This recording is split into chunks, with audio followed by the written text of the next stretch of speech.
it's good to be here. I flew in on Friday, so the guys did a good job of reaching out to me and catching up over the weekend, so I'm excited to be here. Where'd you fly in from?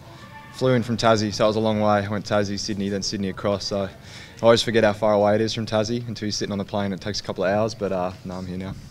You were one of the last men standing for the last man standing. Is that your, I guess, your strength, your endurance, or? Yeah, it's one of those things. Yeah, no, it's something I've hung my hat on for a while.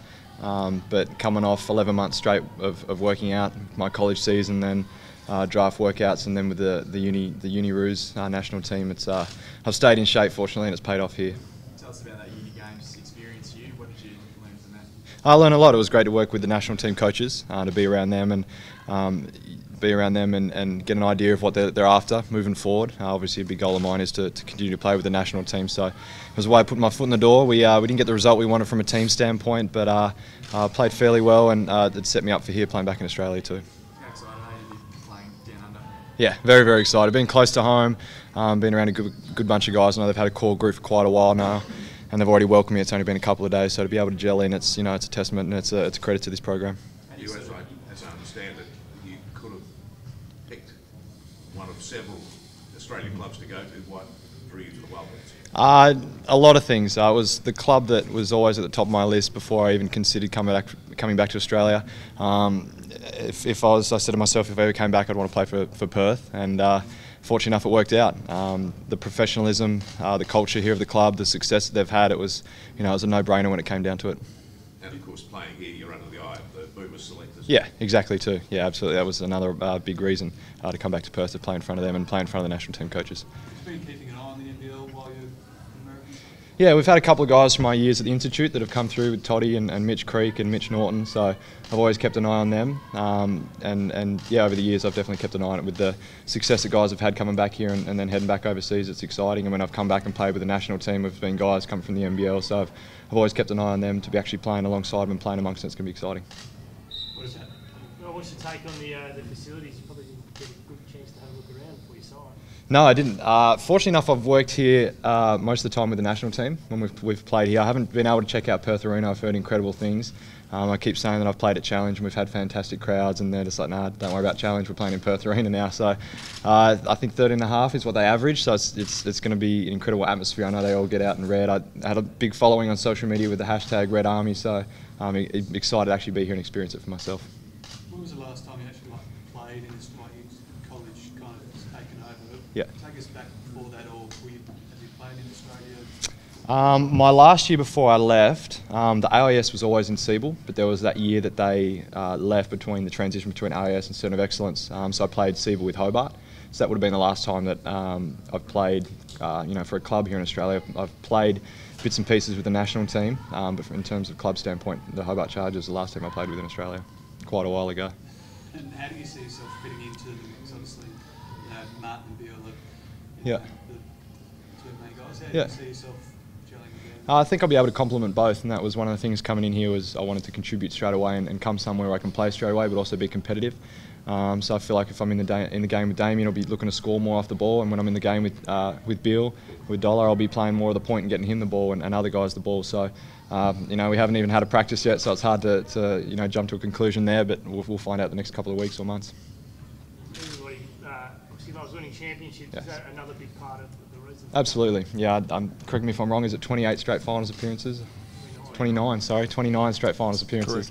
Corrected. Yeah, we go. Yeah. So it's a record that's been unmatched. I'm sure many sports across Australia. Yeah, I think it's up there. It's got to be one of the best. So with that, it comes added pressure, and that's something I experienced at my university in New Mexico. Was we were always expected to win and do well. So that's why I think that I'll be able to fit in just fine here in Perth. Matt, what were the qualities that made you chase you so hard? Oh, I think it was very clear. We weren't alone. There was 5 or 6 teams that were chasing Hugh. It's just common sense. He's a massive talent, very exciting. I think the role that he just mentioned is what makes him very versatile. That he can play on and off the ball, and both ends of the floor. So I think. In saying that, we're lucky to have him here and in this country, and so we're happy about that. But there's, he's got lofty ambitions, and I I think we can complement each other, the club and himself, in trying to get him to his goals, and he can help us along the way with our goals. So that's a massive reason why we were after him. You had that development coaching kind of role at Spurs, didn't you? You see, I guess, the nice fit for yourself to come here with Hugh here and Casey as well to, help them get to. Definitely.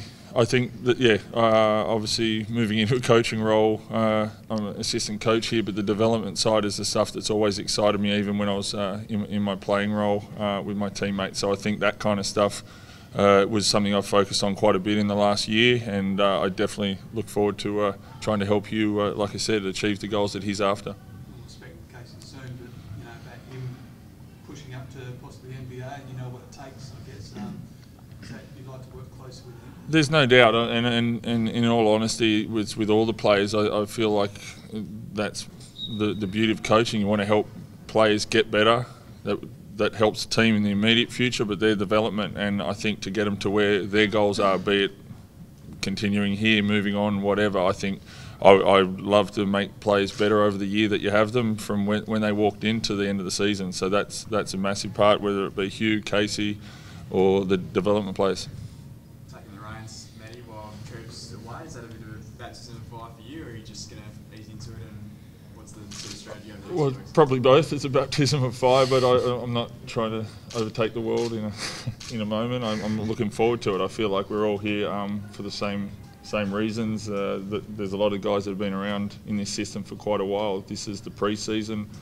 It's a good 2 months until we play. So right now it's about locking in, getting fit, and just coming to work every day. And enjoying it and the process. So I think I'm looking forward to the opportunity here like that, but in saying it, we're just all slowly getting ready for the season ahead, and we're pretty excited. Hugh, Tassie boys seem to be taking over WA at the moment. You're friends with Lockie Willow. Yeah. Did you go to the game last night? No, I didn't get a chance. I was actually here with the Captain's Club doing an appearance. So I flew in Friday and had an appearance on Sunday, so I was straight to work. But yeah, Lockie's a good family friend. I went to footy nationals with his brother Mav, so we were really close friends, and fortunate enough he swooped me in before I became a West Coast fan, so I'm a Freo fan while I'm here in Perth. Geelong's got my heart, but I've adopted Freo for the time being, so I'll hopefully catch up with him in the near future. Does the top not stay? You got the yeah, I know. Jesse out there. It was part of the protocol, I guess. With the shag, even Maddie's got the shaggy hair with the dreads going, and then everyone else has got the top knot. So I think I'll slot in just fine here in Perth.